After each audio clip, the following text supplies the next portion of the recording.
Chapter 2: How Pottery and Glass Were Invented. Why was pottery important? Pottery and glass were one of man's first inventions. Every tribe of people finds itself in need of things to keep food, water, and other materials in, where they will be well protected. For instance, the cave where a family lived might be a long distance from the nearest river or spring. The members of the family would frequently feel thirsty, but it was troublesome to have to walk a mile or more whenever one wanted a drink, especially at night or in stormy weather. It was also desirable to have things to keep food in, where it would be safe from prowling animals. Skins made into bags and baskets fashioned out of straw were of some use, but bags were awkward to handle, and baskets were fragile and would not hold water. The invention of pottery may have been due to an accident. Probably clay was spread over the outer surface of a fiber basket so that food could be baked or water boiled in it. After the basket had been on the fire for a long time, it would be discovered that the clay had hardened. And when the fiber basket was taken out, there was left a fine earthenware jar or pot. How was pottery made? Then, men began to make jars and pots by molding clay inside models of fiber or bark and setting them in a hot fire which burned away the covering, the marks of which on the hardened clay became a sort of ornamental design. Finally, there came the idea of molding jars, pots, bowls, and jugs directly in wet clay and hardening them by baking. But this was such slow work. It was a great step forward when someone, we shall never know who, invented the potter's wheel. Paintings on the walls of ancient Egyptian tombs show men making pottery on wheels. The wheel was not what we generally mean by a wheel. It was a round, flat, wooden table set on a wooden pivot stuck into the ground. The wet clay was placed on the round, flat table, which was made to spin around by a sharp turn with the hand. By keeping the wheel spinning, the potter could mold the clay quickly and with much less work than before. The machine was still further improved when a mechanical device was added to it so that the potter could use his foot to make the wheel turn around, thus leaving both of his hands free for molding the clay. What did pottery have to do with art? But the Egyptians and other early civilized peoples were not content with plain earthenware jars, pots, and such things.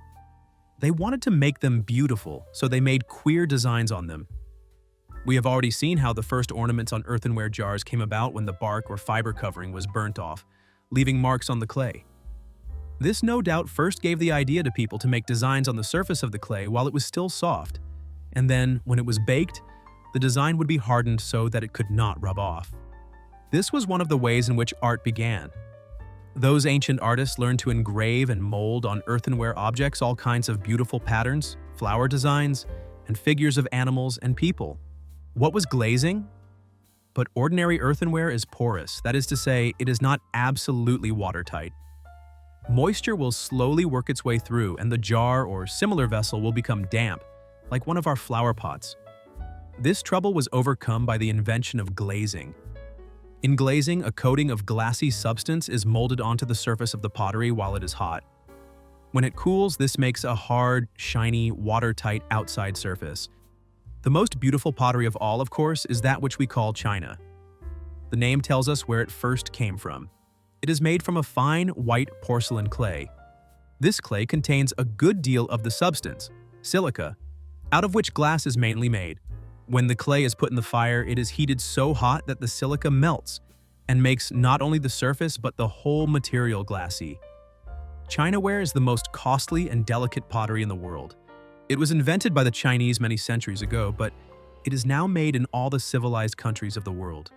Making glass was another of the great inventions of early man. Here, too, we do not know the inventor's name. Probably the invention was made by different men in different places. Glass is made of silica with a mixture of other substances. Certain rocks, such as quartz as well as sand, are rich in silica. How was glass discovered? Perhaps glass was first made accidentally when someone built a hot fire on the seashore, and after the fire died down, noticed that the sand beneath it had melted and formed lumps of a shiny, transparent substance. Then people began to make glass purposely by melting sand. They were able to make glass of different colors by adding certain minerals. Ordinary river sand, because of the presence of iron, made a greenish glass, while quartz pebbles made fine, white, transparent glass. The ancient Egyptians were experts in glassmaking. Paintings on the walls of Egyptian temples 6,000 years old show men making glass by means of blowing, which they invented. The earliest glass objects were made by melting sand in crucibles. While the glass was still soft, it was taken out and rolled and drawn into rods, tubes, and flat strips, which were then cut up into the desired shapes. In blowing, a lump of molten glass was placed at one end of a tube, the other end of which the glassmaker held in his mouth. Then he blew vigorously through the tube. As he blew, the lump of soft glass swelled up into a hollow sphere, just as children today blow soap bubbles out of a pipe. While still soft, the glass could be made into different shapes. Flat window glass, strange as it may seem, is also made by blowing a large glass cylinder with a rounded top. Then the top is broken off by heating the air within. The cylinder is cut in two, and the two halves of it, while still hot and soft, are flattened out. Why is glass important? The use of glass as windows in houses became one of the most material aids in man's efforts toward making himself comfortable, especially for those people living in the northern lands. The first houses had no windows, leaving holes in the walls or leaving the doors open let in rain and snow as well as light. In cold climes, this was extremely unsatisfactory. Later, long, narrow slits were cut in walls, which let in some light and little rain or snow.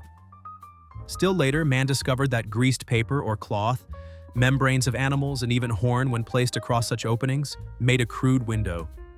When glass came into common usage, all this was changed. Homes were no longer damp and dark. Man had taken one more step in making himself comfortable,